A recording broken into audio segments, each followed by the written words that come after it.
if like let's there's many worlds, right, where Aaron Rodgers is the quarterback that you have to have in the Super Bowl.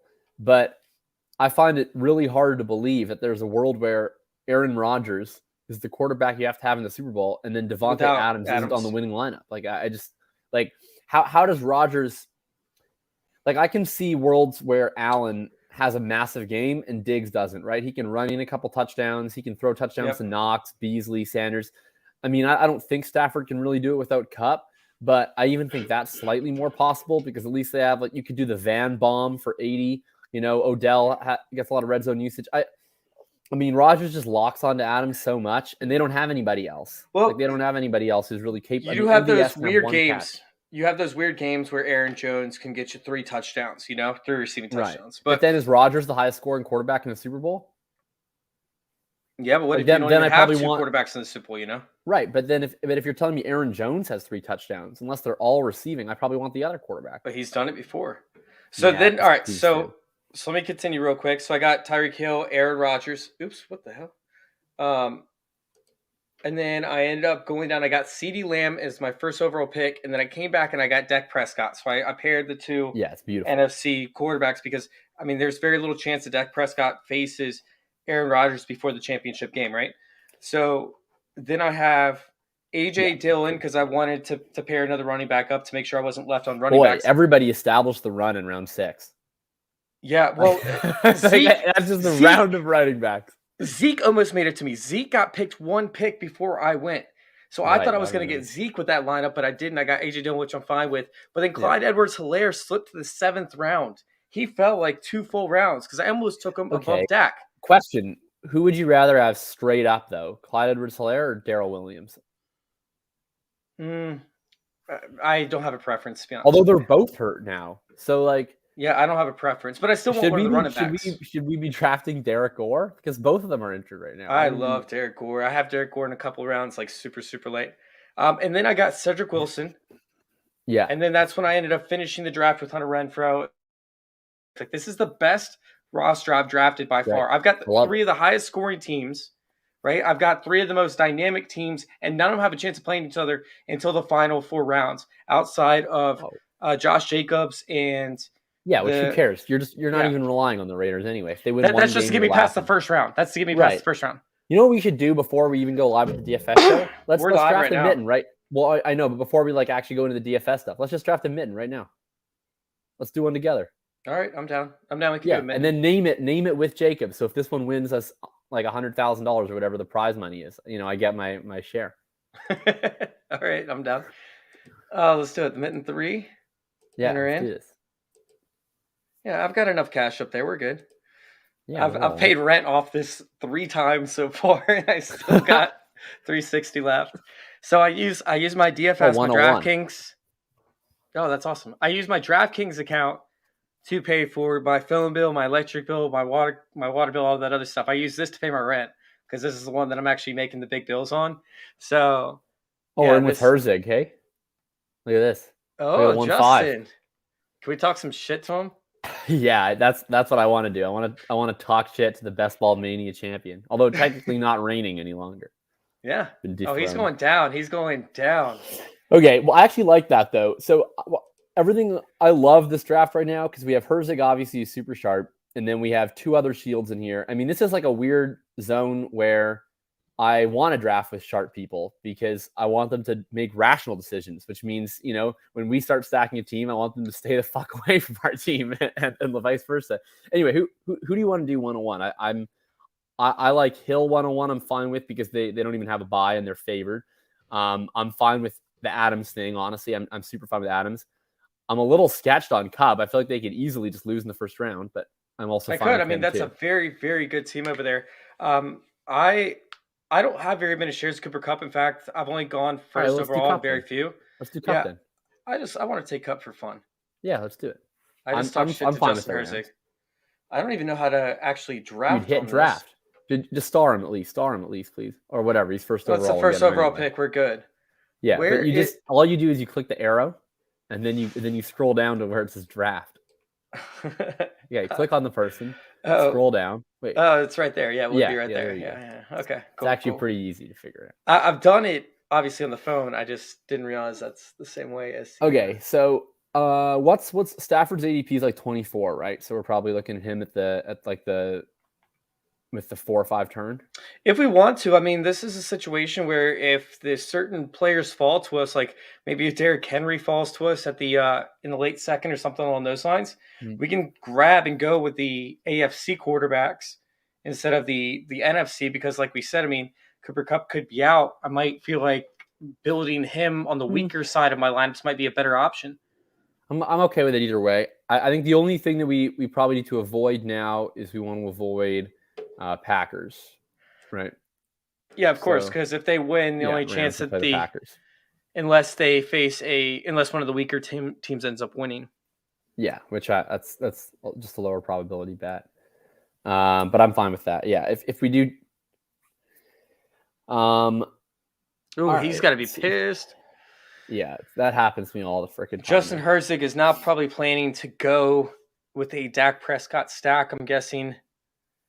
Okay, well, who do we like? Who do we like here? I mean, we can do. If Derrick Henry makes it to us, I really like taking Derrick Henry here. I mean, Derrick Henry is somebody. Yeah, I mean, building through a Derrick Henry stack is, I think, the most profitable way to get to the finals because of how valuable running backs are in the fantasy playoffs compared to wide receivers. I'm fine with Henry, and then that means no Bengals, which is fine. Okay, who do we want to do the other pick? I mean, we can go. We're not going to take a Ram at this pick, and we're not going to take AJ Brown at this pick. We can take him next, can't we? I mean, we got to wait 12 picks for him to come back. What's his ADP? It's right there. It's right there. All right, let's just take him then. Fuck it, we're committed. Safe. We're committed. Committed to the fucking Titans, who I'm not entirely convinced are actually good, but no, I'm not either. It's kind of weird how they ended up with the first overall draft pick, but I mean, I want one of the top 3 teams from the AFC because I think one of the top 3 teams or top 4 teams, I should say, are so much better than the bottom 3 teams. So yeah, I agree. So who are we? So in terms of secondary teams, obviously we want to get whatever Rams we can. We kind of took the 2 Titans. We can definitely add in Tannehill or Julio late. But of course, we're not getting anything out of them in the bye. So now that just gives us 2 reasons not to play the Packers. At this point, team most likely to face the Titans in round 2 would be the Bengals, unless the Patriots win, which sort of gives us 2 reasons to consider Bills as a secondary team. Where if the Bills win, then we know they don't face the Titans. So I like that.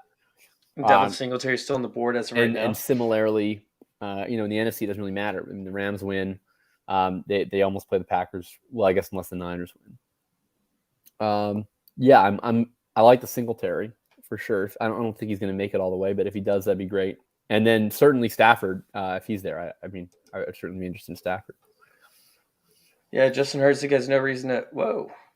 I assume he'll be playing Dak. He just took Zeke. Yep. He took Zeke, Lamb. He'll take Dak probably next if he can. And Singletary Stafford is probably the route that we want to go with this one. Yeah, if we can get both, that would be lovely. Who's picking these next? Let's check the teams in front of us. Who are they going to? That person's not a threat for us. That person's on Tampa, so that's fine. Yeah, we should be straight taking Singletary. No, Singletary's gone. Singletary just went. Oh, he just got taken. Oh man, KP7 got him. Okay, well let's do. Just hit the star on Stafford. Yeah, of course. And then we can let that run out. And then who do we want? We can do Odell right away and get a triple, or we could look at any other teams. I'm fine with the Chiefs. Like I'm fine taking. You know what I like with this Williams. one? I like going Stafford, and then I like going Odell because then most likely Sony Michel will get passed up on. So we can go with a 4-person stack on the Rams and bank on the Rams actually making it in, and then just pile all the rest of our picks onto the AFC. All right. Okay. Let's do Odell then.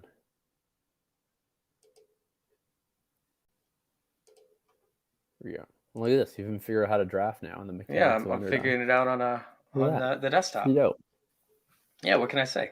Yeah. So Oh man, we actually have some viewers in here. We got 6 of Look at them that. over there on Twitter Whew. watching us. Unfortunately, they can't view us or have a conversation with us because they're not on YouTube. If y'all go over to youtube.com/fantasy intervention, we can actually see what y'all are saying and engage in the conversation for this. But we will be hopping on a DFS here shortly, so make sure y'all stay tuned for the DFS. We just thought we'd be like, hey, let's go ahead and jump into one of these drafts since I'm now on draft number 50 or 60 for the underdogs or for the playoffs so far. How many leagues are you in right now? Man, so I went hard at the mitten 1, and then I honestly I just didn't like even draft the mitten 2. I was doing other things, and then it sort of got to the point where I was thinking about filling it in late. There'd already been all this advantageous ADP, so I just figured I kind of want to start early or not at all. So I did a lot of the mitten 1. Unfortunately, I don't think that's going to go very well because I drafted a lot of AB and I drafted a lot of Chargers, so that's probably pretty toast. And then mitten 3, I've been firing away at starting last night, and pretty much in every break I got from work today, I was just firing bullets at the mitten 3. So I'm excited about it. I didn't do much of the gauntlet. I don't know what I prefer with these tournaments. Like, I feel like structurally is kind of the edge, and everything else is just kind of sheer luck. And so for me to do this like on a budget, like I would just rather fire more bullets at the smaller dollar contests than go all out at the gauntlet personally. Yeah, I mean, that's kind of like what I talked about with the article that I just put out for Player Profiler. It should be coming out tomorrow. But it pretty much talks about manipulating the gauntlet and actually just going and aiming for finishing in the top the first round. Because if you finish first place in your division for the first round, you automatically double your entry fee, right? Because it's only 1 out of 6 people that end up going past, which is a little bit over 7,000 people that actually proceed over there. If you end up finishing first in your division, then you get $50. In the entry fee is 25. So you can kind of balance out your expenses with your, with your entries that more correlate. And I know it's a tricky situation, but if you can just draft values, just like how your, theory was for normal best ball, it could actually be a profitable situation. Now, we're good on Tennessee. We're not going to end up being able to triple or quadruple stack the Rams as of right now. Well, we always add Akers late, or we can add Van Jefferson late. Yeah, very true. I'm thinking about going Buffalo at this point, still sticking with Dawson Knox, but my only issue is like we're going to need running backs. We don't have any running backs outside of Derrick Henry so far. Right, so we need a round 1 running back, bad in the worst way. And I'm thinking that might be Damian Harris. I mean, Damian Harris. No, I don't want to take the New England, because if New England wins, then they're going straight to Tennessee. Possibly, unless no, I mean unless like the Steelers win. Which, I mean, come on. I mean, maybe we'll take the Steelers with the last round pick. That's possible. I'd almost rather just click on running back. Like I'd rather take I would rather take Jacobs late. Well, what about going with Najee Harris late? Kyler honestly. Murray. Oh, Kyler Murray just went. Damn it. Well, I don't want to play against the Rams. Let's do. That's right. I don't think we need to do the running back on this one, because I think we can get Mitchell late. We can get Harris late. We can get Jacobs late. All right, let's go with Buffalo. Let's take Knox. Let's take Knox. Knox, and then we'll follow it up with Gabriel Davis. I'm totally fine with that. Yeah. And then can you star Van there, and then star Akers? We don't have to take these guys, but just consider. Yeah, star him just in case. Is he gone already, Akers? No, he's not. There he is. No, he's not. Yeah, and then star these these dusty running backs that are going to lose round 1 but score points, like Najee and Jacob specifically. Probably Najee more, or probably Jacobs more interesting than Najee, essentially, since we're implicitly fading the Bengals. I mean, we don't have any cheaps in this lineup, but I'm not overly optimistic that Big Ben is going to be leading a comeback victory in Arrowhead this weekend. Man, all they have to do is run the ball. I mean, I have thoughts on that game in DFS. I think it's gonna be a blowout, but yeah, but like Ben is fun in blowouts for DFS. Like he attempts 50 passes. Yeah, but he gets in that mode. Like Ben in the playoffs, particularly, like We saw it last year against Cleveland. Yeah, we did. And then we saw it, I forget what year, but the year that they had Jacksonville come in, and in the first half, it was kind of similar start to the Cleveland game where like Ben threw a couple of picks.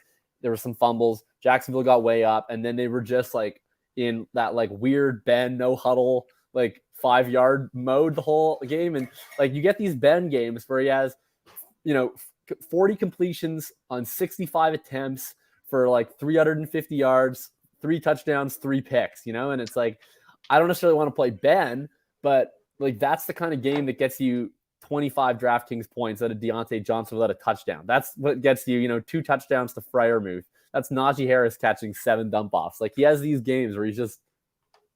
That's actually the notes that I have right here. So last year, Big Ben and a loss had Juju Smith-Schuster, who was number 1 overall in fantasy for the wild card round. Claypool was number 4 wide receiver. Yep. Deontay Johnson was number 5, and James Conner was running back 4. And he had did you even note Ebron, because he was awesome too? Yeah, I did not. Ebron was, I think, the number 1 tight end that week. He had that would make a lot of like sense. 60 and a touchdown. I mean, everyone got there. That game was a carnival. Yeah, it was crazy, and they lost because Nick Chubb and Kareem Hunt just completely torched them all. All right, so back to the best ball. I mean, we could get Van Jefferson and still run with 4 Rams. That would be 3 wide receivers, and Matt Stafford, which would be supportive. But I don't know that I love that move forward. But I mean, if we do that, then it could take a lot of pressure off of us trying to build up the AFC side. But yeah, I like the 4 Rams, and then we just bet heavy on the Rams in the NFC, and then we just need the running back, and ideally one other one to come from the AFC. The other options, we could take Akers, and then we have our running back. He's from the Rams. I'm fine with either Van or Akers here, whoever you prefer, but I'd like to take one more Ram. All right, let's go Akers. We can go 4 wide. Okay. And then we got to follow up the other side. And I mean, I feel like how many players do we have? Do you want to take Tannehill? We can take Tannehill if you want to do 2 quarterbacks. He's right there. That's not bad. I'll take, Why not? Let's just have fun with that. And then our last pick can be Jacobs or Harris if they're there. And what other running backs are there available week 1? Because I mean, Akers isn't really like projected to score a lot week 1.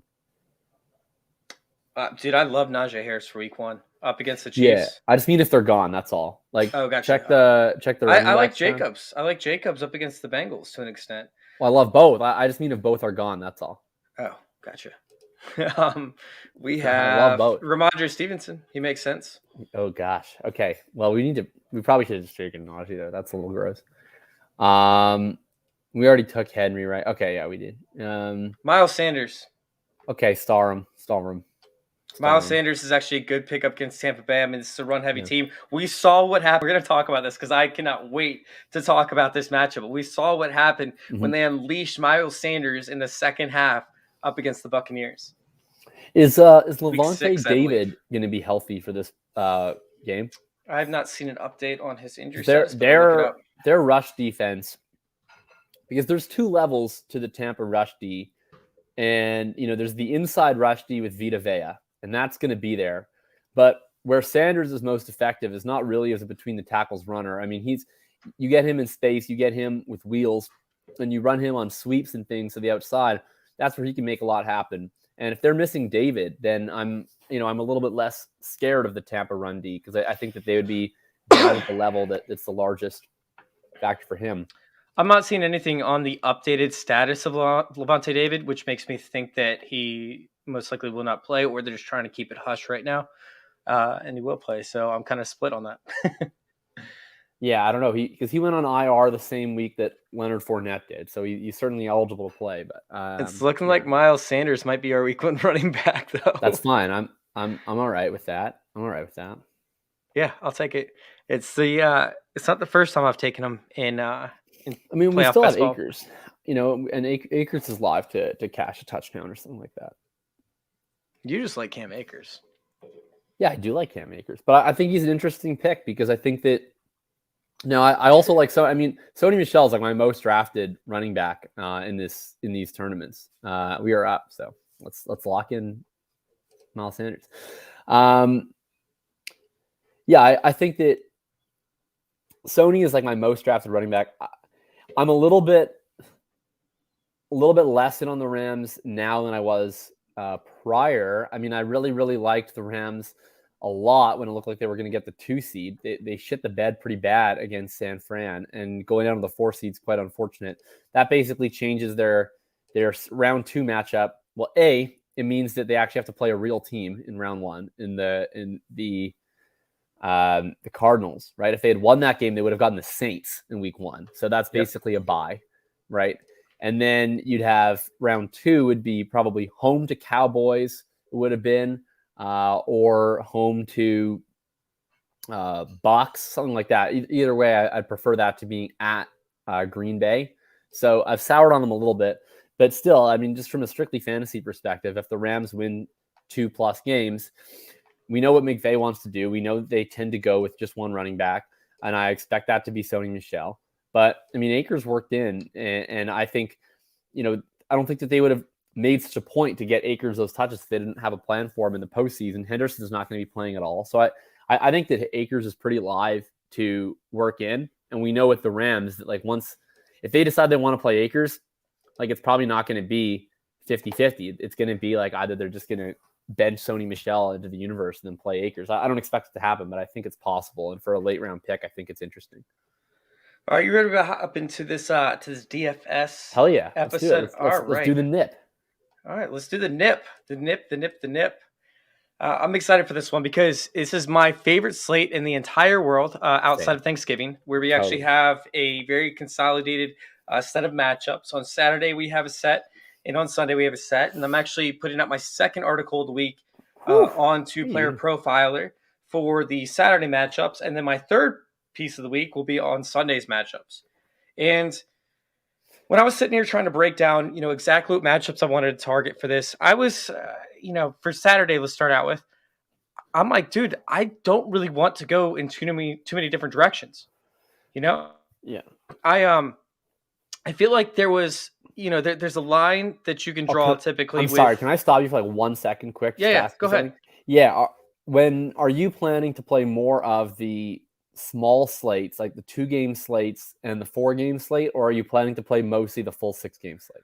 Oh no, I love playing the smaller slates for this. I like kind of narrowing down my prospects. I mean, I don't mind playing the 6-game slate, that doesn't bother me at all. And I think there's another slate that I'm playing exclusively the Sunday's for what it's worth. Okay, cool. So we'll there's 3. You can do the 2 games, and then there's a 4-game slate, which does not include the Raiders and Bengals, but it includes the night game. So it includes the Bucks and the Eagles, and then all 3 Sunday games. Yeah. Okay. Yep. Yeah. I liked all 3 Sunday games. I didn't go and full and break down onto that.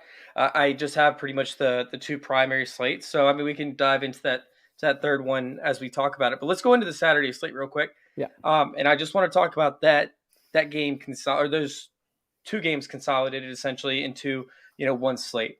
And when I was breaking down the slate, I was trying to figure out exactly what route I wanted to go. And it's I feel like it's obvious. I mean, we have, what is it? We have the Raiders and the Bengals, and then the Bills and the Patriots. And with the Raiders and the Bengals, I know the Raiders have been playing a little bit faster as of late, but I mean, their pace of play is ridiculously slow, along with the Bengals, pace of play being bottom 3 in the league. So we're not going to see a ton of opportunities in this game outside of big play potential, which, I mean, to be honest with you, Raiders don't allow a bunch of big plays. They allow chunk plays, but not a bunch of massive plays where, you're getting a 60, 70, 80-yard touchdown. When it comes to the Patriots game and the Bills game, it's almost like a similar type of thing outside of the Bills allowing a bunch of breakaway runs to the running back position, which we've seen from Derrick Henry, we've seen from Jonathan Taylor. However, the Bills' pace of play is significantly faster than any 3 of these teams.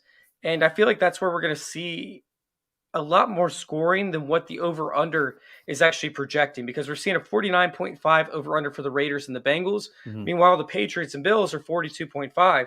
Lowest on the slate, I think. Yeah, which, I mean, it's a little bit absurd to me. So lowest of all 6, I mean. Yeah, no, I know. Yeah, it is. The other lowest one is the Steelers and the Chiefs, which is at 46. So, I mean, Jacob, do you think it's going to sit there at the 42 over under? Where are you sitting here on your perspective of the Patriots and the Bills game? Yeah, I do. I do think it'll sit pretty low. The Patriots, the Patriots played the Bills in Buffalo in terrible weather. We're going to get terrible weather again this week. And, they passed 3 times, right? So I think that is ingrained in the memory of bettors. And, I don't expect the Patriots to be quite that extreme, but I'm sure that their plan coming into this game, and if things go the Patriots' way, they're going to play real slow and they're going to run the ball constantly with Damian Harris. And then Stevenson, he left the game last week with a head injury. So I think that's one of the most interesting injury notes, of all the slates really, is all these different backfield issues that we'll talk about throughout with New England, Kansas City, and Arizona, and Tampa Bay. All 4 have some questionable health with backfields. So I think that I do think it stays low. And I'm with you. I'm probably not going to play as much of this game because, as I mentioned, I'm primarily playing the 6-game slate. But I think that in the 2-game slate, it makes a lot of sense to play heavier on this game. Particularly on the Bills side. I don't really have a lot of interest in the Patriots side. But I think that this stands, I think, regardless of the 2-game slate, but especially on the 6-game. I'm going to take a pretty strong stand against the Bengals and the Raiders game for a couple of reasons. Number one, people have watched the Bengals the last 2 weeks that Joe Burrow was active and playing. They've just lit the world on fire, right? But they did that against Baltimore, which doesn't even have a secondary. And then, they did that against the Chiefs, where their secondary has gotten quite exposed, particularly on the road. It's gotten quite exposed this year. So, we know that they have a massive ceiling, the Bengals passing offense. But I think it's a little bit recency bias in terms of how likely that ceiling is to hit. All year, the Bengals have kind of been like the old Russell Wilson Seahawks, where if the game script goes their way, if the game plan goes their way, the ceiling is huge, right? You can have Burrow throwing deep effectively to these twin towers on the outside, like it used to be with Lockett and Metcalf, or even Lockett and Baldwin, and you'd have this big ceiling. But we also know that the floor is, 3 weeks ago against the Denver Broncos, they get in this like run first mode and they score 10 points, like this, that can happen. I don't think that the Bengals 3 weeks ago woke up and their entire offensive range of outcomes changed. I think they just hit the top end of it 2 weeks in a row and 2 great matchups. And we know that the Raiders will be more than happy to establish the living shit out of Josh Jacobs in this game. It's a great matchup. And so, yeah, I think that the main guys I'm going to play in this game are Jacobs and Mixon, the 2 running backs, both of whom have a really nice matchup. And then there's like the game theory aspect to it, which is that not only do I think this game has risk factors that the public isn't bringing in, but in general, my favorite part of these playoff slates, and especially on like the 6-game full slate, is that you have an opportunity to late swap your lineup after every single game, right? And I really value that flexibility. And so to me, I'm going to play enough lineups where I don't want to play none of this game because I don't want to just be buried game 1 into a 6-game slate. But like, even if it's a good shootout, like even if it's like a 31-27 game and it goes well, it's like you don't know yet at that point that's the game you needed to have. And you have opportunities now to really pivot. You have opportunities now. You've already seen ownership come in on one game, so you have more knowledge. B, you have opportunities to now look at other games and say, okay, I'm really behind the 8 ball because Jamar Chase scored 28. I didn't have him in my lineup. So now you have opportunities to get unique elsewhere to try and chase that upside. I would just rather get that information. And I think that other people will have that opinion. And so, maybe it becomes slightly under-owned. But I just think people are so excited to play the Bengals. And people aren't going to want to play the night game, like you mentioned, due to the over-under. People, I think, will be turned away from other games in the slate. There's going to be injury news that we don't know yet. Like, I bet we're not going to know anything about the Arizona backfield by the time this game kicks off because Cliff Kingsbury treats his practice reports like it's the freaking CSIS. So that's CSIS is the Canadian CIA. Anyway. I was very curious what that was, and I was just nodding my head like, yeah, sure, that makes sense. Yeah, I realized that right after I said it. Anyway, point is, there's like game theory reasons and there's like football reasons why I want to be underweight on Bengals Raiders and specifically the passing games. And I think that you have nice ways to fade the passing games just by playing Jacobs and Mixon. The last time they played, Joe Burrow threw for 148 yards, 1 touchdown. Joe Mixon had 30 carries for 123 yards and 2 touchdowns. And I feel like we could be looking at the same exact thing again. We could see plenty of turnovers in this game, which is why I actually want to focus on the defenses for this matchup. But this brings me over to the Bills game. And you brought up the fact of it being, like frigid when it comes to how cold it is. But they're saying there's not going to be any precipitation as of right now. The wind is going to be almost non-existent. It's just going to be really, really cold. And when you have to go out there for long drives, sure, that sucks, but you're still moving around to an extent. I mean, I still think that the Bills and Josh Allen in particular could put up some massive points. I mean, maybe he doesn't want to take deep shots to Stephon Diggs with how cold it is. I still think that he will, and I think Stephon Diggs will be fine because Stephon Diggs has been playing in this weather for the past 7 years of his career, whether it be in Minnesota or in Buffalo, wherever it is. So I think that Stephon Diggs is perfectly fine. Well, obviously in Minnesota they have the stadium indoors, but not when he started his career. He started his career when they were playing at the old University Stadium. But obviously they still have Detroit, or Detroit. They have Chicago Bears. They have these temperatures that he's used to playing in. Anyways, it's something as to where I think that the Diggs should be fine in the cold weather. Not great, but fine. And I mean, Josh Allen has put up north of 20 fantasy points over the past 5 contests. So I mean, 2 of them, I think, went above 30 fantasy points, and he's the most expensive quarterback on the slate, at least for the Saturday games. So I'm okay rolling out Josh Allen. I'm okay rolling out Devin Singletary. I'm okay rolling out Stephon Diggs over like a Burrow stack where you play Burrow, Mixon, and Jamar Chase, or Burrow, Mixon. I mean, there's too many other options over there for the Bengals for you to kind of narrow in, and I feel like you're just going to be throwing money away on a very low-scoring game, or at least a game where we're not going to see a ton of attempts from Joe Burrow. Diggs is fine. The last time they played the Patriots, he had 13 targets, 7 catches, 85 yards, and a touchdown. Like Diggs is 100% totally fine in this spot. Even in the game against New England, when they threw 3 pass attempts, he ended up with a bad line, 7-4-51. He could have had actually a really good fantasy game. He missed a touchdown pass that he like seemingly lost in the sky, right? Like that would have been a 50-yard touchdown. And then he got another end zone target on the last drive that got broken up. I mean, he realistically could have had like 6 for 102 in that spot. And I got really nervous because I won $1,400 that week, and I bet the under on Stephon Diggs. I was getting nervous as hell. And I don't know if people recall, but week 16, the fantasy championships of 2020 matched up 1-on-1 versus J.C. Jackson most of the night, where he's going to be once again 11 targets, 9 catches, 145 yards, and 3 touchdowns. He absolutely broke people's lives on that Monday Night Football game. So, yeah, I agree. I think that Allen always has a ceiling. I think Diggs always has a ceiling. I think that this one's just going to ultimately depend on the ownership, right? And I think that my expectation is that almost in any slate that you play, that this stack probably becomes under-owned. I think that if you play the 2-game slate, I would guess that Allen is the second most owned quarterback behind Burrow. I would still imagine he's ahead of Carr, and he's obviously going to be ahead of Mac Jones. But I would guess on the 6-game slate, like I was charting out, what I always like to do, especially on a small slate like this, before people around the industry really start publishing their ownership projections, I just kind of try to jot mine out roughly so that I don't get super anchored to what I see. And like I was just kind of rolling through in order. And, I expect, like, let me know how many of these quarterbacks you think get more owned than Josh Allen. I think Patrick Mahomes has more ownership than Josh Allen. I think Joe Burrow. I think Dak Prescott. I think Jalen Hurts. And then I get into like Allen, Kyler, Brady, and Stafford, all kind of in a similar tier. But I think Allen comes in, pretty low in this one. And specifically, I think you can get the Diggs-Allen stack pretty low, and it could be the highest scoring stack. Only because of the weather reports coming in. That's the only reason why I would say, yes, he could be lower than some of the quarterbacks you named. I think that he's about even with Mahomes if they didn't have all these weather reports. But I think people are scared just off, based off the first game that they had against each other. So, yeah I agree with you 100% that he could actually be less owned than even Jalen Hurts. Yeah, because they played twice, and the second game was fine, and Allen was awesome in that second game. I think he might have even – well, he wasn't, because that was also the same week that Joe Burrow had a million zillion points. But if Joe Burrow had like a normal game, Allen probably would have been in the optimal winning lineup that week against New England. But nobody watched that game because it was on at noon. Whereas, everybody watched the game on Monday night where, Belichick ran every play but 3. So I think that's the one that sticks in people's minds more, but it could easily go either way.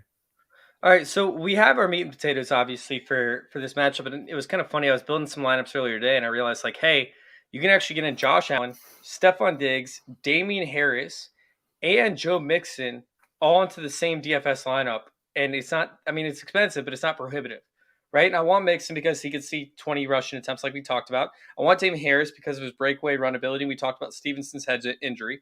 And then I want, Josh Allen and Stephon Diggs for the stack possibilities. So you're sitting there and you're looking and you're like, damn, this is a pretty pricey start.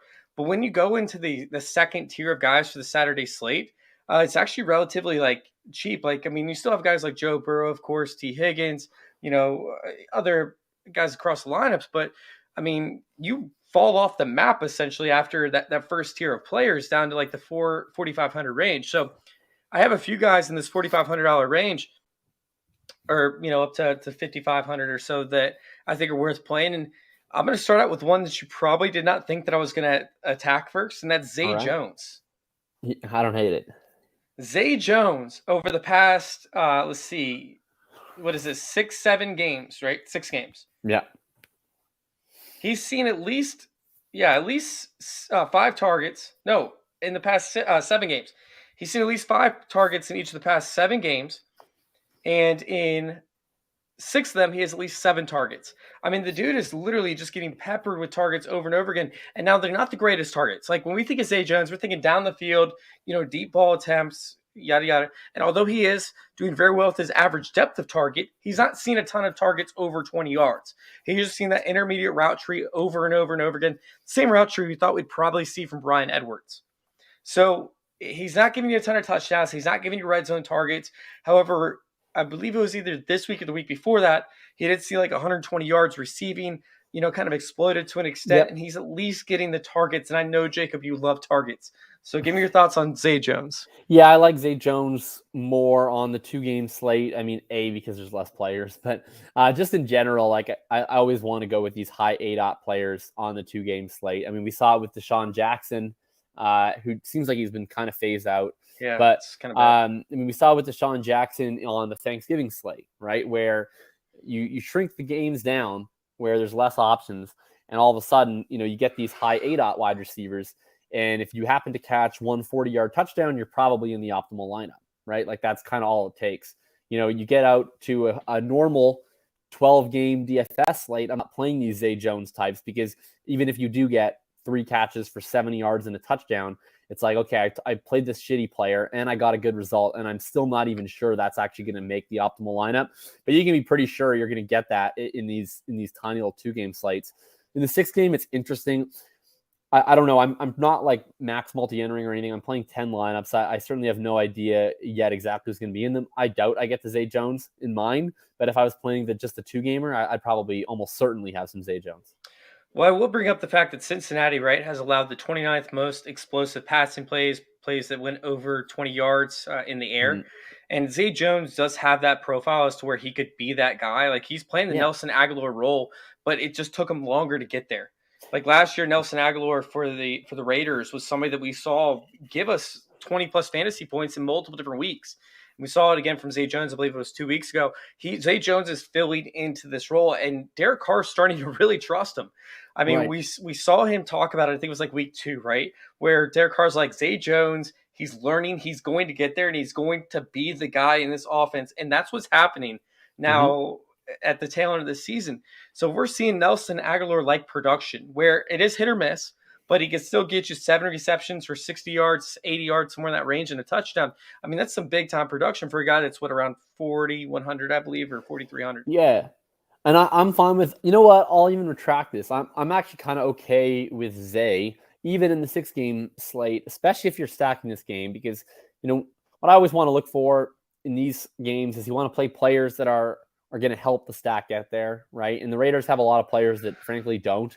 Like, if you're probably not stacking Carr, so right. So let's say you're stacking Burrow and you're doing the Burrow, Chase, Higgins, or whatever you're doing, right? Like then you're looking at the Raiders side. You're like, okay, how does this game shoot out?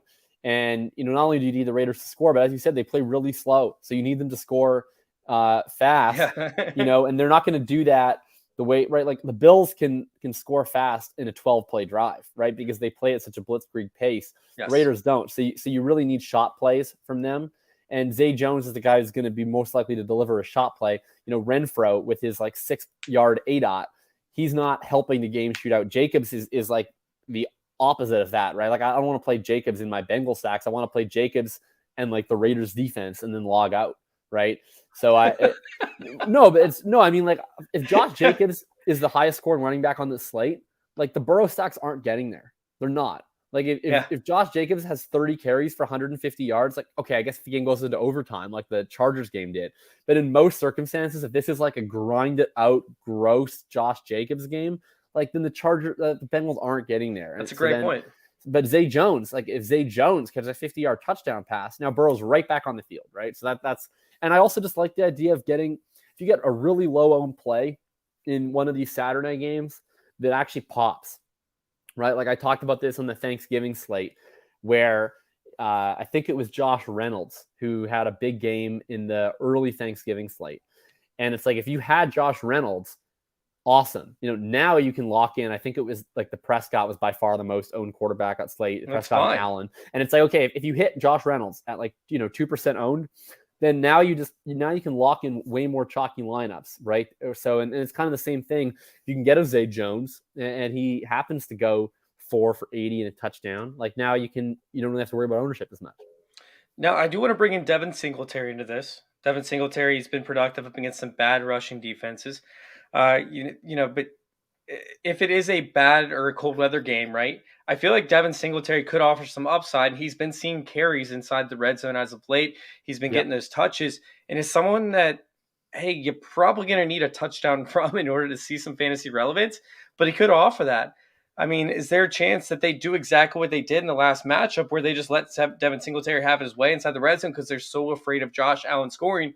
And can he stack him? And I think that you really can in a small slate opportunity. Because like you talked about with Joe Mixon, with Josh Jacobs, those are both very, grinded out type games where you're not going to see multiple players that are relevant. So maybe you want one running back from that game, and then you pair him up with a Devin Singletary, and you can still play Josh Allen. You can still play Stephon Diggs, and it can still cause some big time fantasy turbulence amongst your lineups.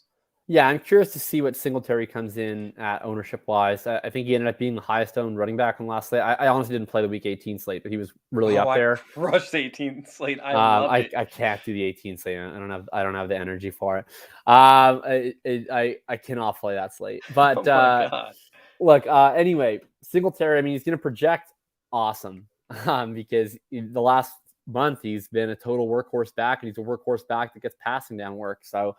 I mean, realistically, like what's really the difference between Devin Singletary and Leonard Fournette, right? They're both like unexplosive running backs who get 75% of the snaps for a team that is good, plays fast, and is pass heavy and is willing to throw to the running back, right? And so you're basically banking on not really rushing efficiency. You're very rarely getting to the 100-yard rushing bonus, but you're banking on, 50, 60 yards rushing and 4, 5, 6 catches and a touchdown or two.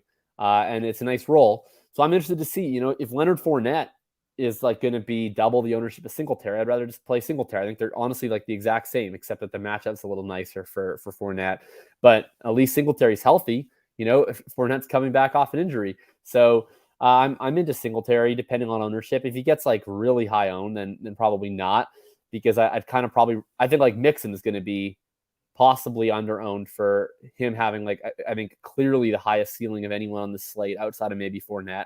And I'm probably just going to play so much Mixon and so much Jacobs. I don't know how much Singletary I'll play, but I'm certainly open to it.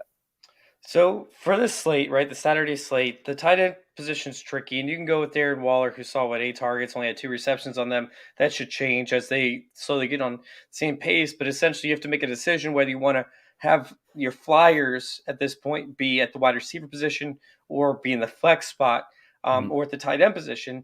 And I think that Foster Moreau, he didn't see the same snaps or anything like that, but he still is a relevant position, a relevant player if you want to punt the tight end and not have to go with the flyer at the flex. Oh my God, you're trying to talk me into a backup tight end.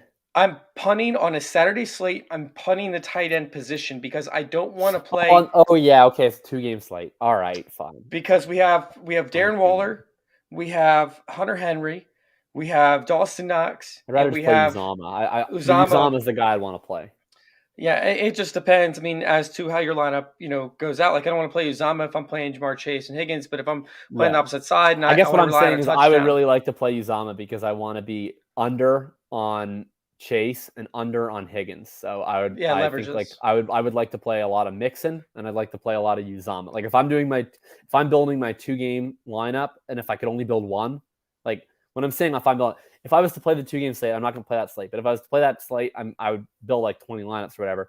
But on average, and if I could only pick one lineup, I'd probably have Mixon in it, and I'd have Uzama in it, and I'd either have Jacobs in it too, or maybe Renfro, and then I would stack probably Allen with Diggs and pick one of the 3 other Bills wide receivers, and then probably play like Harris. So let's go into some of the flyers for this matchup because we have Deshaun Jackson who only saw like 12 snaps or something like that. We're done with him. Deshaun Jackson might be done, but the Bengals do allow explosive plays to happen. However, in a game they had to win, they didn't. Or in a game that the Raiders had to win, they didn't utilize them. Whatever. I think Zay has just passed them up. Bryan Edwards is somebody who's very interesting because he was productive in a crunch game. I believe he had 80 yards or 50 yards. Something. Yeah, he led them in receiving yards. What's up? He led them in receiving yards. Yeah, he was very good. He was very efficient. He's not seeing the red zone targets like I would want to see. But, hey, it's Bryan Edwards who always run routes. And then N'Keal Harry. This is weird. It's a flyer, by the way.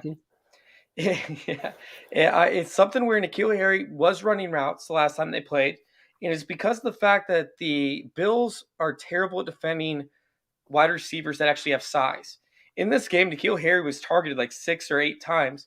And yet he didn't come down with barely at him. I think he came down with like 2 receptions for 15 yards. Yeah. But he still matches up very well on the outside because these guys cannot defend size. Every single time that a team wants to attack these players on the outside and have success, it's due to like a Corey Davis. It's due to a bigger receiver who can out-muscle this Bills secondary. And they saw it. Like the Patriots saw that and played N'Keal Harry the last time without any injuries, which is the big excuse for N'Keal Harry getting the snaps as of late because Nelson Aguilar was out. Nelson Aguilar's in. However, I think that N'Keal Harry is still worth a flyer. He's at like 3,100 or something cheap. Meanwhile, we have Isaiah McKenzie, who's not seen the same snaps he saw, but he's still getting utilized. And then we have Samaje Perine. I think Samaje Perine is interesting here. He's not seen the red zone touches like we want to see. But if there is any way to leverage any or every single other player on the Bengals in a slow-scoring game, right? A game that's not going to see a ton of snaps, but might see 1 or 2 touchdowns. Could Samaje Perine possibly see one of those touchdowns? No, but okay. Here's the circumstance where I'd play Samaje Perine. Now, for the record, I will not play Samaje Perine. I would exclusively. I wouldn't even play Samaje Perine on a 2-game set. I'd play Samaje Perine in showdown only. But here's the if I was going to be a total gal brainer and play Perine in the 2-game slate, I'd pair him with Jacobs, and then I would just play for like a Raiders blowout. I'd play Jacobs, Raiders D, and probably Renfro. And I'd play for Raiders full-out blowout, Samaje Perine catching dump-offs in the 4th quarter. And then, I don't know, I'd maybe play like Higgins too or something like that. Yep, there's a way. There's always a way. Do you want another crazy Galaxy? I have one crazy Galaxy brain play that's probably just as ridiculous as your Samaje Perine one. Let's go. Okay, I'm more likely to do this if Ramondre Stevenson does not play, but I have 2. One is only kind of Galaxy brain. So the one that's only kind of Galaxy brain is Brandon Bolden, whose role actually doesn't really change much regardless of whether Stevenson plays, because he plays all of the passing downs no matter what. So I think you just sort of have like all the early down rushing gets divided 60-40 between Harris and Stevenson if they're both active. And then if Stevenson isn't, then that's just 100% Harris. Regardless, Bolden plays every 2 minutes drill. He plays every 3rd down passing situation, and he plays the comeback mode, right? So I think if you want to play Bills blowout, if you want to do something like Allen, Singletary, like just a massive Bills onslaught in the 2-game slate. So you want to play Allen, Singletary, Diggs, Knox, right? Like all these guys. And then you throw in Bolden at the end for 7 catches. I think that's fine. And then the really, really Galaxy brain one is you play Kendrick Bourne because he gets carries as your New England wide receiver. And he can get you 4 or 5 catches potentially. And he actually gets carries. So if you want to fade Damian Harris, if he comes in really chalky, if Ramondre's out, I think you could actually play Bourne, get the receiving touchdown or get receiving production in a negative game script. And potentially he could actually vulture Harris at the goal line. Oof. Okay, I can see it happening. It's not like I put a lot of prep into this if I'm coming up with Kendrick Bourne. That's good. That's good. All right. Let's hop over to the Sunday slate. 2 games once again, and we can hop into the third game later on if you want to continue talking about it. But I feel like the Eagles Bucks game is kind of sneaky. Like, all right, yeah, we saw what happened in Week 6, right, when they decided to establish the run, and they started to come back against the Bucks. And I mean, Miles Sanders looked really good. Jalen Hurts played okay. We're starting to see Jalen Hurts obviously play more of a game manager type role. He's not getting the same amount of points, but up against the Buccaneers, they might be like, fuck it. We need you to do you. We need you to go out. We need you to win this game. And somebody that could be putting up maybe 6 points up until the fourth quarter goes out and puts up 30 points as a whole on DraftKings. I mean, there's so many different avenues, right, as to where we could see this Eagles team produce. But I'm going to start out with Jalen Hurts, Miles Sanders, and Dallas Goedert as possible stack. That's the one I wanted to talk about. Boom. Let's go. I won't stack Hurts with Sanders because if I play Hurts, I want all the rushing touchdowns for myself. But I will play Sanders without Hurts, and I will play a lot of Hurts. What about as a receiving back, bro? They don't throw to him that much. He's not on the field that much. I wish they did. I won't do that, but I unless I'm playing like a really condensed slate, then I would consider it. But like especially on the 6 gamer, I won't do that. Even on the 4 gamer where it leaks into Sunday, I probably won't do that. But yeah, definitely count me in for some Hurts with Goddard action. Goddard's one of my favorite plays in the slate. It's hard to say until I get the ownership, but I'm just roughly expecting that Goddard won't be that high owned. Yeah. Gronk is on the slate. There's no AB. There's no Godwin. People get to look to the game score bros, the box score bros. They're going to log in. They're going to see Gronk's incentive boosted 7 for 134 last week. They're like, oh my God, Gronk without Godwin and AB, what a smash. He's going to be popular. And then Kelsey's on the slate. He's, of course, always popular. People might consider playing Knox. They might consider playing Henry. They might consider playing Freiermuth. I mean, there's all sorts of tight ends. Waller. Like, there's no shortage of tight ends on this slate. So I think Goddard comes in fairly low owned. And he has, like, legit upside. He's one of very few tight ends on the slate. He would really join Kelsey, Gronk, and Waller as the only tight ends that I think really have a 100-yard bonus in their bag. And if anything, might even be more likely for Goddard. Dallas Goedert's yards per route run this year is 2.97. That would be top 5 in the NFL if he played wide receiver. He has a higher yards per route run than Justin Jefferson. He's been an absolute god this year. His PFF receiving grade is over 90. That would pace him, among the best wide receivers in the entire National Football League. His yards per target's over 11. And since Zach Ertz got traded, he's now at a 23% target share in that window, and he's at a 27% targets per route run for the year. He's fully their alpha receiver. He does so on an ADOT near 9. So he's basically playing. He basically is playing in a wide receiver like usage role. So I think he's a guy where if you want to even play double tight end, I'm not going to fault you because Goddard has that kind of upside. Wait, what'd you say? What'd you say? Wait, say that again. Say it again. You always try to sell me on these gross tight ends. Like I'm saying, if you want to play 2, right? Okay, here's my stance on double tight end. When people try to talk me into double tight end, it usually is because there's like these gross value tight ends that are 3K, like a John Bates or an Albert O, or who is the one, Dan Arnold. And it's like, no, that's Foster stupid. Moreau. Yeah, Foster Moreau. Right. But if you're playing like tight ends that can actually get to the 100-yard bonus, like to me, if you want to say that you're playing a lineup with Gronk and Goddard in it, especially that one that's stacked, or with, Goddard and Waller, Goddard and Kelsey, like, yeah, be my guest, because easily we can see a scenario where both Goddard and Kelsey score higher than, 4 wide receivers on the slate. Like that's totally viable. So I'm fine playing the double tight end stack in the same game. I'll play Hurts, I'll play Goddard, I'll play Gronk. I'm still never double stacking Hurts just because I want the rushing touchdowns to count. So I probably won't play Goddard and Smith, but I'll play Goddard for sure. Tampa's secondary sucks. And Goddard is essentially an alpha wide receiver. I think that there's a pretty solid chance that they'll have to pass in this game based on Tampa's rushing defense and just generally, Tampa being an 8.5 point favorite. but I also think Philly's like totally live to win this game. I think that Tampa is a public team because of Brady, but they have David, who's hurt right now. It's a super important part of their defense. Their secondary's been trashed the entire year. They have lost AB, who, for being a crazy person, is extremely good at football. Chris Godwin's extremely good at football. Their running backs aren't healthy. Like, it wouldn't shock me at all, actually, if Eagles like either play really close or if they just straight up win. I think it's going to be a very competitive game, and I think it's getting undersold right now. But to your point with Goddard, right, I want to point out some of the tight ends, because Goddard right now is 5th most expensive tight end on the slate, and Tampa Bay is like 17th ranked up against the tight end position. Tampa Bay so far has played the Panthers, no tight end. The Jets, no tight end. The Panthers, again, no tight end. The Saints, no tight end.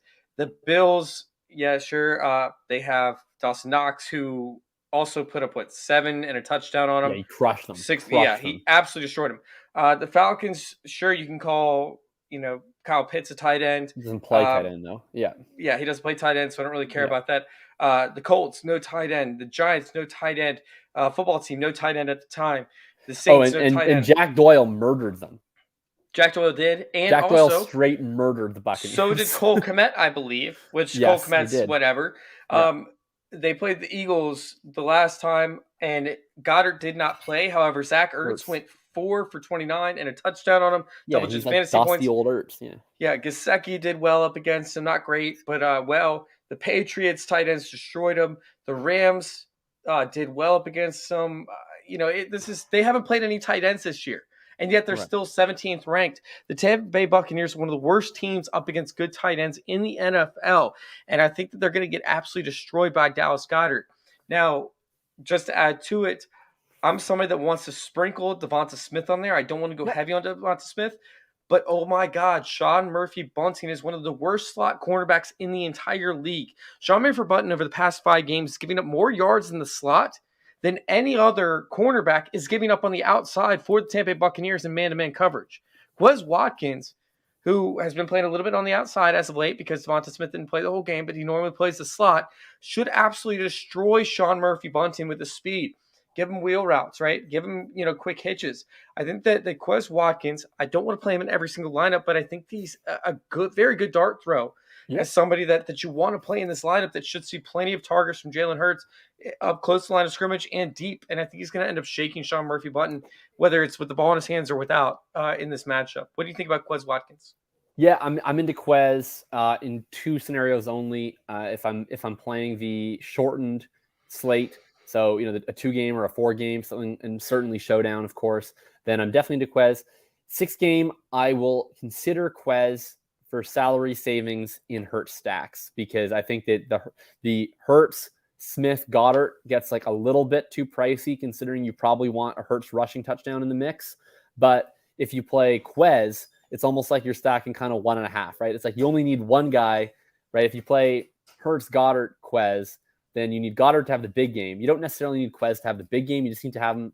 You probably, honestly, you either just need like one long catch and a couple of other catches, or you need a touchdown. And I think both those are totally plausible. Yeah, I mean, you showed he can give it to you the last one, so why not? Yeah. All right. As for Quez. The Buccaneers side, I'm a sucker for Quez, though. I always play that fucking guy, and he never pays off. I know. It's so bad. I think this is going to be the welcome to the NFL game for Tyler Johnson. I think that's it's kind of a bold call.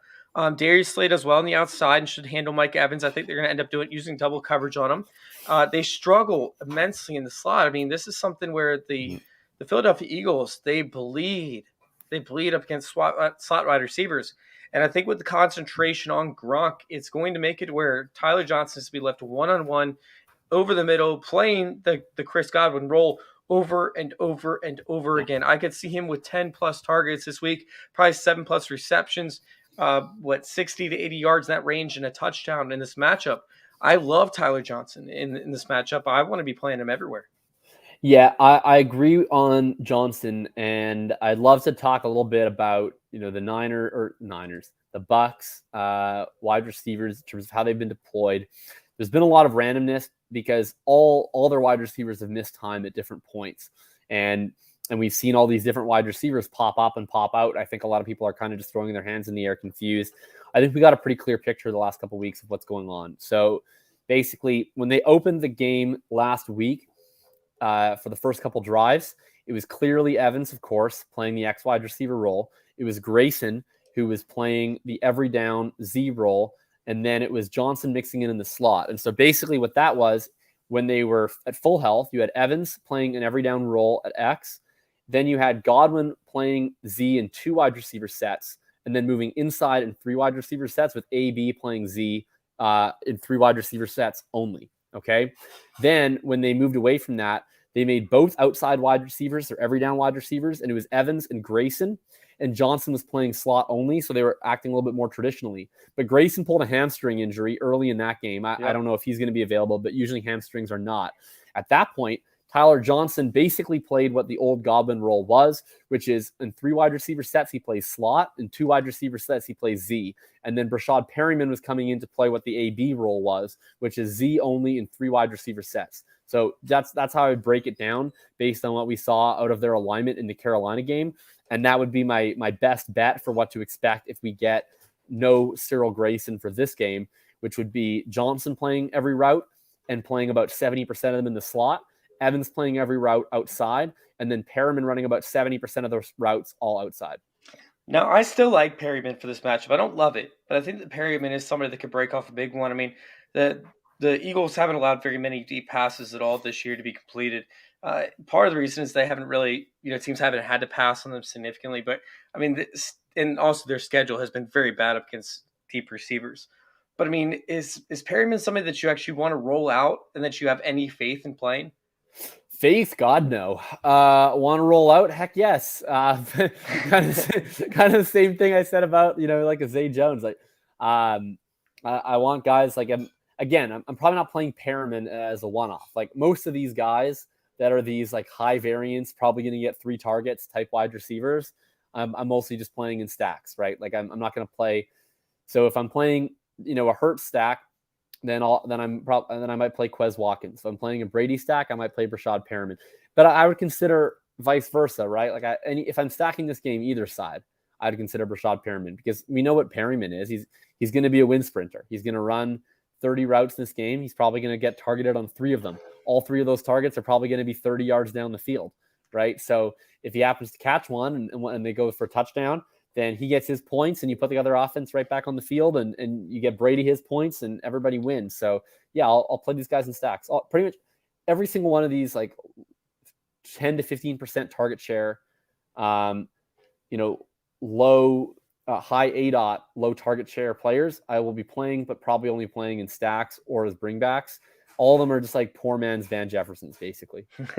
Yes, very true. All right, so I'm going to go with one more leverage play. I'm going to go with Cameron Brate over Gronkowski. Somebody that has seen the red zone targets, not as many as of late, and his snap share definitely has dipped as of late as well. But, I mean, we could see a situation as where the Buccaneers go up, right? Like, that's not, that crazy. Like, the Buccaneers go up because that's what they do. And I know that Tom Brady normally passes the shit out of the ball, whether they're up or down. It doesn't really matter. Mm-hmm. But they don't have any receivers. They need to make sure they're not running, Mike Evans to death. They need to make sure that they preserve Tyler Johnson to an extent. I mean, they cannot go down to all backup wide receivers, and they definitely cannot risk injuring Tom Brady. So in the playoffs, we can see exactly what happened last year where they go more towards a run-type offense once they end up going up. We haven't seen it this year, but I still think it's possible. That means more 2 tight end sets. And if they go into the red zone in 2 tight end sets, Cameron Brate is one of Tom Brady's favorite targets in the red zone. I think that Cameron Brate, with the way that they script plays, could actually see a touchdown, maybe 2, in this game. Is Cameron Brate or Brashad Perriman more? Which one do you want to roll out in more contests? Yeah, I'd roll out Perriman more just because he has the higher ADOT. I would honestly love to do the Brate thing because I do think they might play a lot more 12 personnel in this game. Last week they were not expecting Cyril Grayson to pull a hamstring on the second drive. They didn't game plan for that, and they still played mostly 11 personnel. I could see them doing a 12 personnel game plan. The best thing is whenever they play a lot of 12 personnel, like Gronk really suffers because he ends up being more that inline tight end, and they let Brate be the move tight end. My only issue with it is, like, if this is okay, I'll put it this way: in Showdown, Cam Brate becomes honestly possibly my favorite play on the whole Showdown slate. But just over this whole slate, if you're playing 4 games, if you're playing 6 games, I'm super down with the Gronk fade. It's just that there's so many other tight ends with elite ceilings like Goddard and Waller and Kelsey. I just feel like one of them is going to get there. And then, if your break play could be right and you get 3 catches for 30 yards and a touchdown from Brait, and, he gets 12 points and Gronk doesn't get there, but then Kelsey has 30, right? And it's like, okay, well, then you're Brait, right? So I'll play Brait in Showdown. I'll play him on shorter slates, but it's just going to be hard for me to play Brait on any of the slates where I also have access to Kelsey and Waller, because I just think that one of them will absolutely dwarf him, or Goddard. Can I interest you in a 2 tight end stack using Cameron Brait in the flex? All right, on to our next topic. On to our next game, the last one. And then we'll go ahead and build a lineup. I know that we didn't talk about the Sunday night games or anything, but we'll build a lineup with 6 teams. But let's go ahead and jump into this Cowboys 49ers. And honestly, I don't know how the hell the Cowboys are going to defend the 49ers. We talked about the upset possibilities, but I mean, the Cowboys. I picked the Niners straight up in this game. This is something where the Cowboys, they play this off coverage, right? And then they press on the outsides. The 49ers don't give a shit if you're pressing on the outsides, because they don't pass the outside. They don't pass outside the numbers. Right. So how are the Cowboys going to defend this one? Meanwhile, you have Trayvon Diggs, who played like a stud for the first few games. And yes, he got beat in the first 15 games of the season, but not nearly as much as he got beat over the past 2 or 3 games of the regular season, where, they made him look like a chump. It's something as to where, how can you fade George Kittle? How can you fade Deebo Samuel in this matchup? Because I don't see myself doing that. Man, I tweeted out when I did my immediate predictions. I said, San Francisco, Dallas, the game will go most back and forth on. We all know I'm a slanderer of Jimmy Garoppolo, but the 49ers should be favored to win any game he plays well in. Cowboys defense is most susceptible over the middle, and we all know Jim loves the middle. You look at the PFF grades and coverage of this Dallas defense, and they're really bad at slot corner, and they're very bad with their linebackers in coverage. Jordan Lewis. Jordan Lewis is a total disaster. Leighton Vander Esch is a total disaster. I forget the name of their third linebacker who rotates into coverage. He's also in the 50s in PFF coverage grade. Every single one of these guys in the 50s in PFF coverage grade. The only player who plays primarily down the middle of the field, Keanu Neal, total disaster. So the only player who plays in the middle of the field with a plus coverage grade from PFF is Micah Parsons, but he's a rookie. I expect him to be used primarily in pass rushing situations, not in coverage situations. And I think Kyle Shanahan's going to have a few tricks up his sleeve to be able to be a defender in Micah Parsons in the slot. And so, I think that they just match up so well with this Cowboys defense, who has kind of just played no one the last 6 or 8 weeks while they've been on this run. I mean, most of the Dallas Cowboys defensive brilliance has come at the expense of the Giants and the football team and Taysom Hill. So I definitely think that the 49ers are going to move the ball quite well. And I think that it's probably going to come, frankly, through the air. I mean, not a ways down in the air, but 6 yards in the air, because all of these 49ers players, how do they win? They win on in-breaking routes. It's Deebo wins, frankly, kind of as a rusher, but a lot of these in these tunnel screens and these drags, Kittle, of course, tight end, and then even Brandon Ayuk, you look at where he constantly wins. He wins on deep ins, on posts, and on slants, right? We saw him post over 100 yards against LA, and it felt like every one of them was on a same variation of the same route. He's either running a 10-yard slant, running a 15-yard dig, all these coming up over the middle. And so I really like this spot for all of these guys. The only problem with this game for me in DFS in terms of acting on this is if I'm playing a 6-game slate, Jimmy G's just not going to be the highest scoring quarterback on it. He's not. Maybe because you're not going to be able to run on the Cowboys. He's not. Jimmy. Okay, if we shrink down the slates, the more we shrink down the slates, the more I'll be into Jimmy, because I definitely think that Jimmy could have he just threw for 300, but I have a hard time betting on Jimmy to throw for 300. But I could see easily 250 and 3 out of Jimmy's bag. Yes. The issue is if Jimmy has 250 and 3. Right now we're at what? That's 22 fantasy points. We know he's not picking up anything rushing. He's probably drawing for the Jimmy's rushing attempt this game is going to be a kneel down. It's then it's Allen Mahomes, like none of these But guys at get his to 30. I feel price, like you're you just don't need dodging him to ball. hit 50. I mean, you don't need him to hit 30. You need him to hit Well, that it 25 depends what mark. everybody else hits, That right? 25 mark is that sweet spot for Jimmy G. And But then it you could depends. play the If Deebo he hits Samuels. 25, if he hits 25, he gets there as long as Allen, Mahomes, Burrow, Hurts, Brady don't hit 35. Kyler, Stafford. Yeah, if they hit 35, you're in a little bit of trouble. But In a lot I of still get out of here. All right. 10 points ain't going to make or break you at his price. But you've talked me into Jimmy G a little bit. I think Jimmy G can. I'm not saying that I would start Jimmy G, by the way. I actually like Dak Prescott in this game more than I like Jimmy G, because Dak Prescott is going to have a field day up against the San Francisco 49ers defense that can't stop anybody in the air, right? Which is why I still have Dallas over the 49ers. But this game, dude, we're going to be talking about a shootout. Here's my issue with this game is going to be firing. Here's my issue with this game. I think Dallas can win this game if they want to win this game. You never know if Dallas is going to play to win the game or if they're going to just like feed Zeke into the line. No, but seriously, right? That's very true. Like, okay, I think Kyle Shanahan makes a lot of goofball decisions, but once, like at a macro level, right? Like I think GM Kyle makes a lot of ridiculous decisions. But like once the game starts and he's got his play sheet out, he's the best. He's the best. And you know who's not the best? Mike McCarthy. So like that's my issue. His analytics. Oh my God. What analytics is he looking at, by the way? I'm not sure. My fear with the Cowboys is, you mentioned, right? 49ers secondary blows. Their front four, awesome. I mean, we just saw the Rams, who's a pretty darn good rushing team, like plow in for 1 yard. I mean, they basically lost that game because in the first half, Stafford roasted them. And then the second half, they were like, oh, we're up 17. Let's just like run into the line and not do anything. And I just fear, I've seen Mike McCarthy in the playoffs before. And I really substantially fear a 15 carry for 32 yards Zeke game where they're just surrendering first down all game. They're just surrendering first down. And then they just let the Niners win. I don't know. That's my fear. So there is a chalk play in all of this, right? And we could say like CeeDee Lamb's chalk play. We could say Amari Cooper's chalk play. We could say Deebo Samuel's chalk play. But honestly, Debo to an extent, I mean, he's expensive. He's going to be tough to work into a lot of these lineups. You probably can't play Deebo and Cop, so. No, I mean, you're going to see a lot of guys that I think many think will be chalk plays, not even hit the 15% mark or the 15% threshold, because there are studs throughout this whole entire lineup, whether you're playing this Saturday or the Sunday or both combined.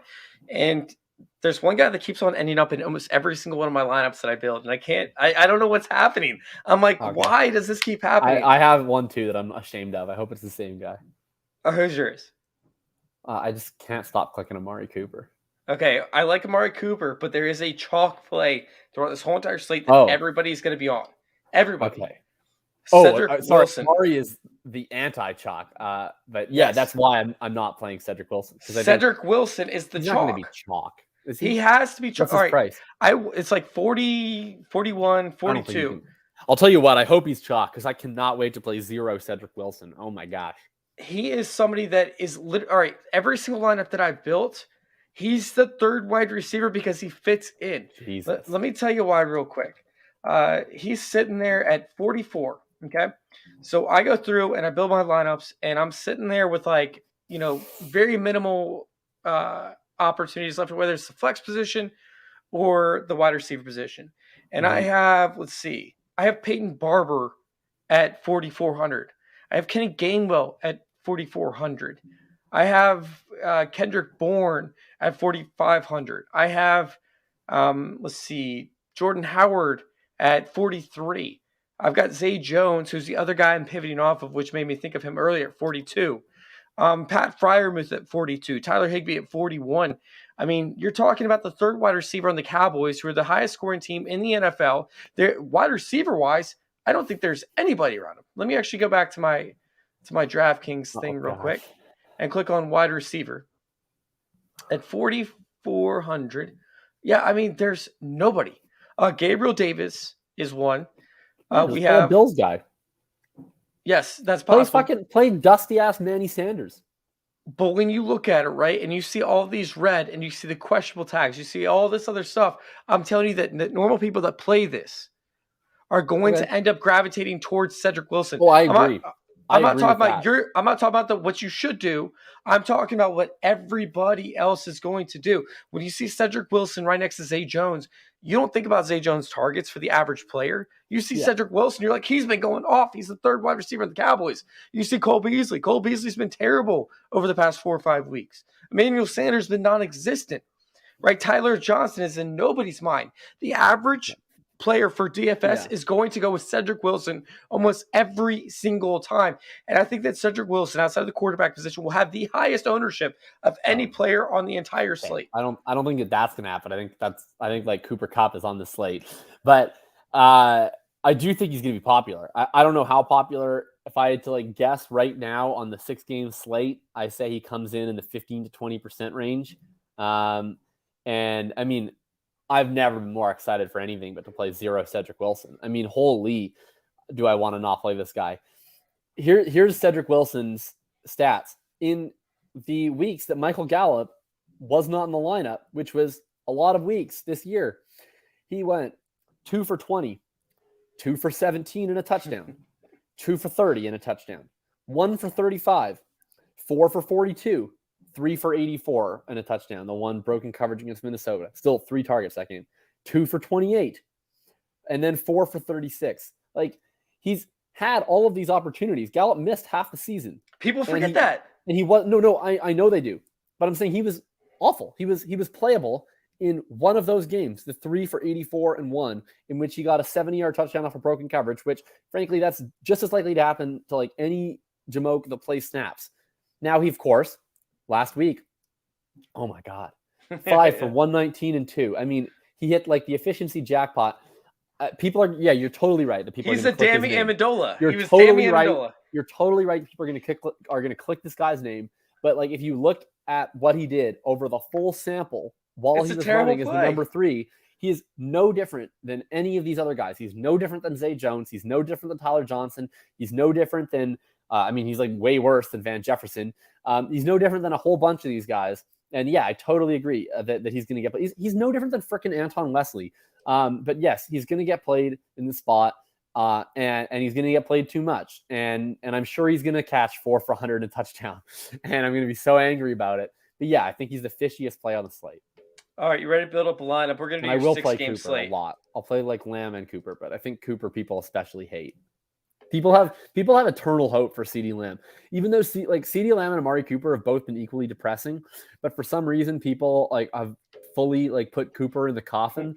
But Lamb, they just have eternal hope for CeeDee Lamb. I mean, he's been horrible. Whatever. Anyway, I mean, I took Amari Cooper back 2 weeks ago, like super heavy, and he kind of screwed me over. But it wasn't even his fault. Dak Prescott just was not accurate that game up against the Arizona Cardinals. All right. Do you have is this the full 6-gamer here? This is the full 6-gamer. Awesome. This is just for you, Jacob. Because I'm going to be playing a lot of the individual lineups, but I thought, hey, let's go ahead and play the 6-game slate just for you. Well, let's go back and forth. Do you want to start or you want me to start? Obviously, we'll build cohesively. Yeah, I mean, honestly, like we both talked about Jalen Hurts being an asset, and I mean, outside of Derek Carr, Jimmy Garoppolo, Ben Roethlisberger, and Mac Jones, so he's right in the middle, I guess, in terms of expenditures, but his pricing wise is not. His pricing's down at 6,100, and the minimum you're going to get for a quarterback that's starting is 51. Meanwhile, you have to pay all the way up at 78, which is 1,700 more. That's what's going to keep him down. So, I'm fine with Hurts. Okay, let's do Jalen Hurts. I mean, we both like this aspect, and I think if we're playing Jalen Hurts, we should probably adding Goddard to God. Yeah, I mean, I don't understand why he's so cheap. I have no idea. This is ridiculous to me. Why Goddard is so freaking cheap on this slate. Makes no sense. Who do we want to play from Tampa then? Do we want to be? Do we just want to be like big old fish and just play chalk Leonard Fournette at 5,700 or? Is Leonard Fournette going to be healthy? Is he going to take the bulk of the carries? And if Tampa Bay is up, are they going to play Leonard Fournette out there the entire game? And I don't think that answer is yes. That's the most owned guy on the slate, by the way, is Leonard Fournette. He's going to be like 60%. You think? He's 5,700, and he was playing at like a 8,000 level before he got hurt. 59? Sorry, 59. I think if we get a full practice out of Lenny Fournette, I think he's going to be like 50% owned. I don't hate it. I think that Tyler Johnson needs to be in this lineup. I agree. I don't want to play Fournette. I'm just saying that everyone's going to play him. I'm like, if you give me 50, if you give me like a game theory and like an injury and whatever logic-based reason that you can give me to not play Leonard Fournette, I will take it. Absolutely. I'm just saying, I think the people cannot wait to click his name. But yeah, I want to play Tyler Johnson. Exactly. That's what I want to play. Honestly, I feel like we can go with the skinny stack on this game and pivot off this game outside of that. But let's keep in mind this is still the stack that we're going with. So if Leonard Fournette is an option later, we can actually go back to him. But not my favorite one. I refuse. Okay, cool. All right, cool, perfect. All right. I want to play Mixon or Jacobs. One of them. I think that Mixon is FUD that game. I think Mixon is probably the guy to go with. If we pick either one. Wait, you said you do want to play one? I want to play. I want to play one of them in every lineup because I don't want to stack that game, and I want to pick the running back who I think both are very good plays. But I want like Mixon. Other than the Samaj one game, P. Ryan. No, other than the one game versus Baltimore, Mixon has generally been very uncorrelated with the passing game. Like it's generally either been a Mixon game or it's been a Burrow Higgins Chase game. And so given all the excitement about Burrow Higgins Chase, I want to play a lot of Mixon. And I'm also fine playing Jacobs, which I think kind of does a bit of the same thing. But I'm super into Mixon. And then I'm open to whatever at defense, but I'm certainly like open to the Bengals D or the Raiders D with the corresponding running back too. But I'm not like going to force it. They treat Joe Mixon like he's Nick Chubb, and it makes no sense to me. Yeah. But hey, it is what it is. I like Mixon though. Yeah. Let's go ahead and let's move on to wide receiver and then come back to running back. I think the running back we're probably both going to agree on is Devin Singletary, but I don't think either one of us love that. What's up? I said I'm fine with singles. Yeah. Yeah, I mean, let's come back to it though and just see how much money we have because I think I want to see exactly where we're going to end up with this. And as for the wide receiver position, can we play Debo? And we have like all the salary in the world. Yeah, we should do Debo and Cooper Kupp. do we have the money to play it? We might. I don't think so. But let's go ahead and plug in a DST and we'll go from there. How about that?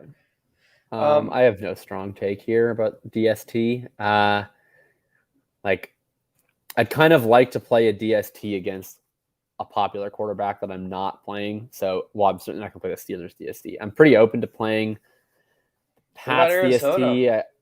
Yeah, I'm fine playing the Cardinals DST. Stafford is chucking picks left and right. He looks terrible. He looks terrible right now. I think that he could absolutely provide, some big time plays for the Cardinals who are kind of on fire. I'm good with that. All right, so we're sitting here. Let's see with 59. Okay. So if we plug in Kupp, how bad? If we plugged in Kupp, we are now down to minimums for the running back and the flex, essentially. Okay, what if we play Quez Watkins? This could be the answer. This could be exactly what we're talking about. What is that? We're 47. So Sony Michel's 50. Well, we can't play Sony with Cardinals D, but we're not playing Ramondre. Le'Veon Bell if Fournette does not play. Scroll up. Edmonds we can always spend down a little bit at defense. We don't have to play the Cardinals defense. Miles Sanders is there. Oh, we're not playing Sanders and Quez, and I'm totally okay with Edmonds. I mean, I don't know what's happening with these Cardinals running backs. That's the other thing is that both of them are injured right now. Connor got re-injured. Edmonds didn't play. They both have chest injuries. Cliff Kingsbury will never let us know what he's going to do until the last minute.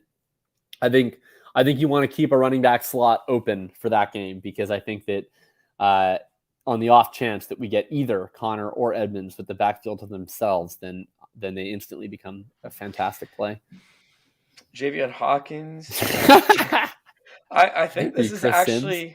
This is like my threshold is right there. I think Evans is the last. Yeah, at the 5K range. I mean, I don't mind playing Ramondre Stevenson. I don't. Yeah, I'd rather not, but I'm not like.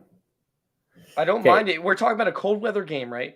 Where, hey, if Mac Jones struggles, right? Yeah. We could see them take the ball out of his hands and them just run the ball a ton. The last time they played up against each other in the shitty weather, not in the Harris good weather got hurt in that game, though. That's the game. Harris left early. Harris was crushing. True. Did Stevenson even play? Oh, you're talking about Yeah. Oh no, the this last game that they played, Stevenson didn't play, and then the previous game that they played, Harris got hurt 7.8 in points. game. Yeah. Yeah. Okay. I don't love that. I love. I mean, but I'm fine with playing Edmonds, and then we could either spend down from Cardinals D, or we could swap Mixon to Jacobs. I'm fine with either of those. If we switch Mixon to Jacobs, we're talking about $300 cash swap. Yeah, then we have Chase Edmonds fits. Chase Edmonds does fit at that point. Would you prefer Jacobs or would you prefer Najee Harris?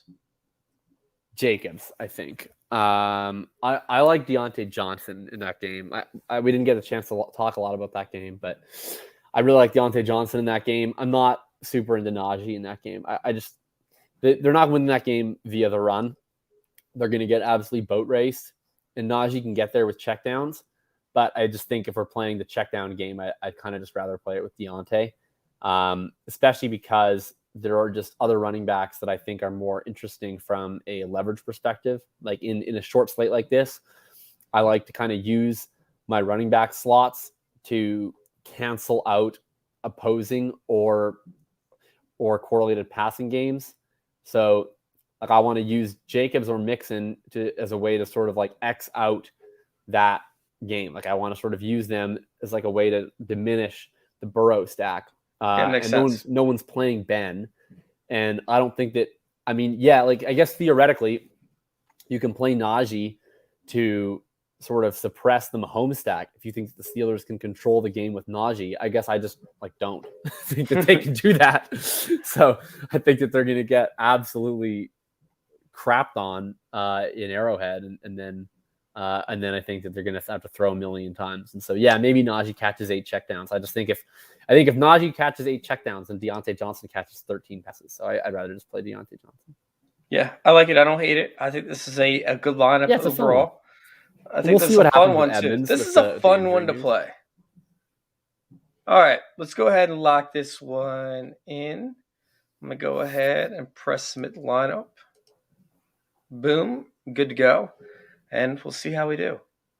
Last week we got screwed. We got completely screwed by Taysom Hill. Frick. We were on a fast track. We were crushing. Dude, I gotta pull up this lineup real quick from last week while we're here. This lineup was absolutely insane. I was destroying and melting faces, as I would normally say. It was beautiful. And I told you, I was like, hey, there's one player that I think could absolutely smash this week. And do you remember who that player was? It was a flyer. It was a deep flyer. Last week? I'll know it if you say it. He completely sucked and left me hanging. It was De'Ami Brown. And yeah. I don't remember your shitty picks. So I missed my flyer. If I put Danny Amendola, I'd be rich as fuck right now. Unfortunately, I did not. Wait. Danny Amendola's in the NFL? He only had 2 touchdowns and like 150 yards last week. Wait, what? Actually, that happened? Yeah, instead of Brevin Jordan. That's why I don't play the Week 18 slate. I don't want to play a slate where Danny Amendola is the skeleton. Instead of Brevin Jordan or Nico Collins, it was Danny Amendola. But if you look at this lineup was fire last week. We destroyed Washington Football, Matt Stafford, James Conner, Antonio Gibson, Cooper Kupp, Deebo Samuel, Nico Collins, and then I had to pick 2 flyers, and I picked the wrong 2 flyers that it didn't melt. I mean, I still won money, but it wasn't great. Anyways, let's go ahead and get out of here. I obviously can barely talk. I don't know if you can hear how raspy my voice is, but Jacob, where can we find you? You can find me on Twitter, FF_RTDB, probably on Friday, but we'll see with injury reports and such. I will have my full breakdown of the playoff DFS contest up on playerprofiler.com. And otherwise, the rest of my podcast, I think we're in kind of like a bit of a holding pattern just with a fantasy season over. But normally, and I'm not sure exactly when, but at some point, you can always find me on Fantasy Intervention with Chase and with Shane. You can find me on the Full Tilt Dynasty podcast with Tom and with Billy. And, I'll be working up as well a bunch more off-season content, basically once playoffs are over and we get through this DFS run and best ball run. But yeah, if you want to chat about playoff DFS. If you want to chat about playoff best ball while that's still rolling, hit me up on Twitter, ff_TDB. That's kind of where I'm focused right now. And then we'll get into the off season and rookie draft stuff. And that's going to be super exciting too. So. No, of course, man, and absolutely love it. We will be on tomorrow night at 9 p.m. Eastern time for the Dynasty intervention, of course. Are we already starting with that? See, I don't even know these things. We're already starting up the Dynasty intervention. We don't take a break over this show? We took a break. We had COVID last week. 1 week break? Yeah. I mean, you don't have to come on tomorrow, but I need to get I will probably be listeners. I have I have like a training session for an event that I'm doing, but I will probably be there. If not, just slightly late. But I will be there. It works. All right. You guys go find all of our content over there at fantasyintervention.com. Of course, at Join Our Circle on Twitter. You guys can go find the dose score, which has been absolutely phenomenal. We have some things in the works with that, of course. And we might have, somebody that's willing to take it over. So I'm very excited for that. I'm very excited. Thank you guys for listening. You guys can go find us over there at youtube.com/fantasyintervention. So make sure you guys go tune in and hit subscribe for that. We will have playoff DFS coming at you guys until the playoffs are over. And of course, like I said, Dynasty Intervention. Thank you guys for listening. Thank you all for letting us intervene with your fantasy football life. Hell yeah. What is this? Why am I just solo on a screen? Chase, this isn't cool, man. I don't have control, man. I can't hit. My bad. I hit the wrong button.